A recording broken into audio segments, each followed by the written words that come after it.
सभी मित्रों का, प्रिंट मीडिया और इलेक्ट्रॉनिक मीडिया के साथियों का साधुवाद कि अल्प समय में अचानक बुलावे पर आप हम लोग से के साथ हैं, हमारे पास आए और हम सभी महागठबंधन के साथी, प्रेसिडेंट, वरिष्ठ नेता और नगर के नामचीन हस्ती लोग हैं।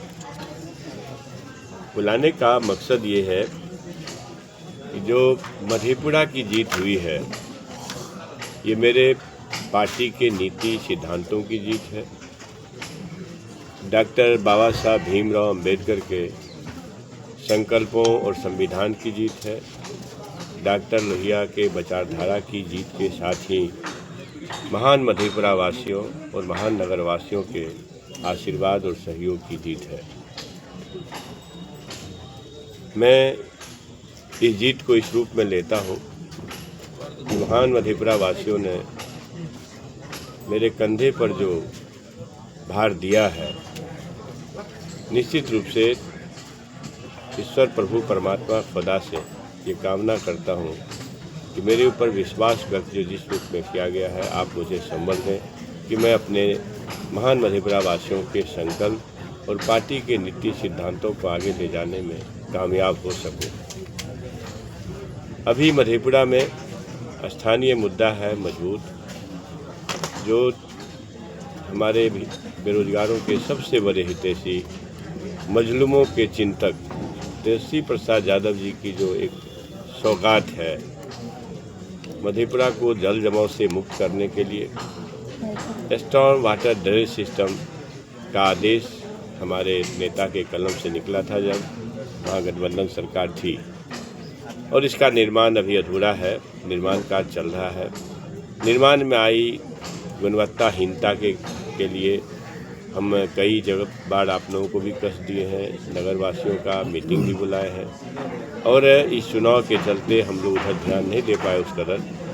मैं आप सभी के माध्यम से कल भी बोला हूँ, आज भी ये अनुरोध अपने महान नगरवासियों से, मधेपुरा वासियों से, पार्टी के विभिन्न दलों के नेताओं से और कार्यकर्ताओं से, आम सिविलियन से भी अनुरोध करते हैं कि ये नाला नरक न बन जाए, गुणवत्तापूर्ण काम हो और फिर आप लोगों के माध्यम से अपने प्रशासनिक अधिकारियों से और बुडको से जुड़े हुए विभिन्न स्तर के अधिकारियों से ये संवाद करना चाहता हूं कि आप काम में गुणवत्ता लें, अन्यथा मधेपुरा में गुणवत्ताहीन निर्माण के खिलाफ संघर्ष होगा और इसकी सारी जवाबदेही जिला प्रशासन और विभाग के और सरकार की होगी। ये चिंता की बात है, ये सड़क नहीं है कि कहीं टूटा, रिपेयर हो गया, बन गया। अगर एक नाला कहीं 10 फीट भी कहीं कमज़ोर होगा और वो ब्लॉक होगा तो पूरा ड्रेनेज सिस्टम फेल होगा। इसलिए ये इस ड्रेनेज सिस्टम को मजबूत बनाने के लिए हम सभी स्तर पर सहयोग करें और गुणवत्तापूर्ण काम हो सके, इसके लिए हम सभी लोग प्रयास करें। यह भी एक मुख्य उद्देश्य है, चूँकि ये 72 करोड़ की राशि जाया न हो जाए। ये आम पब्लिक की राशि है, विकास की राशि कहीं दूसरी जगह से आती नहीं है, सारे ढंग से टैक्सेशन आपके ऊपर ही जाता है। ये उद्देश्य है। दूसरा कि जो नफरती संप्रदायी ताकतें हैं वो जुमला पढ़ करके राज्य में आई है। जुमला पुराना है उनका, 2-2 करोड़ नौकरी दूंगा, दिया नहीं। किसानों किया 2022 तक दुगुनी करूंगा, किया नहीं। 100 दिन के अंदर सभी के खाते में 15 से 20 लाख दूंगा, दिया नहीं। सीमा सरहद घायल है, मगर सीमा सरहद की चौकसी का वादा करके आए थे। आप सभी लोग जानते हैं, लद्दाख हो या अरुणाचल का डोकलाम, हर जगह चीन की घुसपैठ लगातार हो रही है।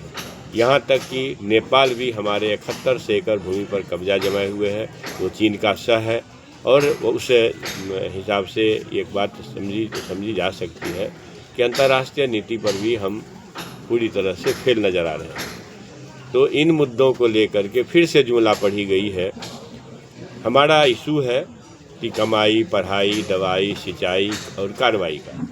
अगर सरकार जो जुमला पढ़ के आई है पुनः, जैसे हमारे नेता ने कहा कि हम 400 को 1500 करेंगे, तो 1100 तक गए, तो 1500 का डिमांड, 400 का बाकी है वो करिए। आप तो धोखा दे करके आ गए।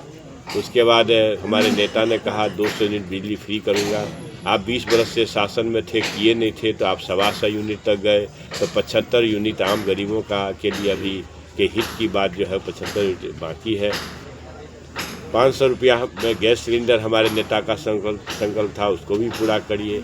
और 10,000 का चुनावी कर्जा जो दिए हैं चुनावी घूस के रूप में, और 2 लाख का वादा किए हैं, तो 2-2 लाख रुपया आप कब सबको मुहैया करा रहे हैं। दूसरी बात, हमारे नेता ने जो कहा कि 2500 रुपया प्रत्येक माँ बहन बेटी के खातों में देंगे और 30,000 सालाना होगा और अनंत काल तक होगा जब तक जीवन रहेगा। तो गरीबों की बेहतरी के लिए अगर चिंता है नफरती शक्तियों को, सांप्रदायिक शक्तियों को, ऐसी तो हो नहीं सकती है। तो भाई जो हमारा नेता का जन कल्याणकारी योजनाएं हैं मजलूम बेबस इंसान के पक्ष में, उसको आप लागू करिए। ये हम लोगों का डिमांड है। इसके इतर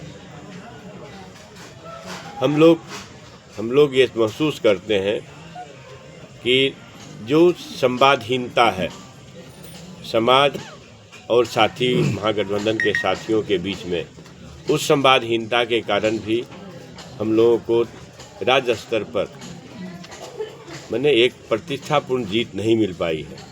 इसके पीछे जो गैप है, कम्युनिकेशन गैप है, हम लोग लीडरशिप से मिलेंगे और उनको अपनी बात कहेंगे कि भाई संवादहीनता को ख़त्म किया जाए।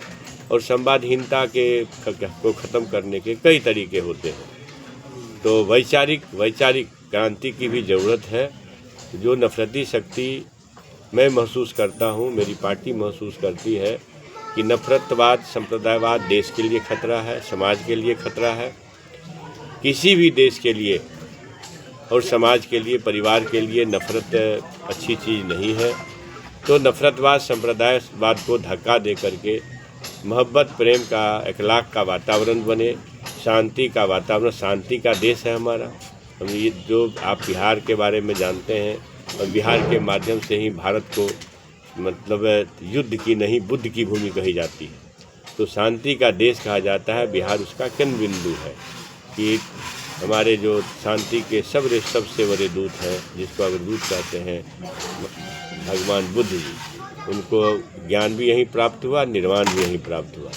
बिहार की धरती गणतंत्र की भूमि, ज्ञान की भूमि, शांति की भूमि, प्रशासन की भूमि, मतलब हर संघर्ष की भूमि, परिवर्तन की भूमि है। और इस भूमि को आप जुमला पढ़ करके बरगलाने का प्रयास कीजिएगा आगे, तो हमारी पार्टी आपका भेद खोलेगी। आपके द्वारा किए गए, पढ़े गए जुमलों के अगर जुमला पहले की तरह हुआ तो उसको आम आदमी के सामने ला करके आपको बेनकाब करेंगे और आगे के संघर्ष का रास्ता तय करेंगे। जो आपने जुमला पढ़ा है, अगर आप जुमले को अगर मूर्त रूप नहीं देते हैं, तो एक विधायक के रूप में सड़क से लेकर सदन तक आपके विरुद्ध, सरकार के विरुद्ध संघर्ष होगा।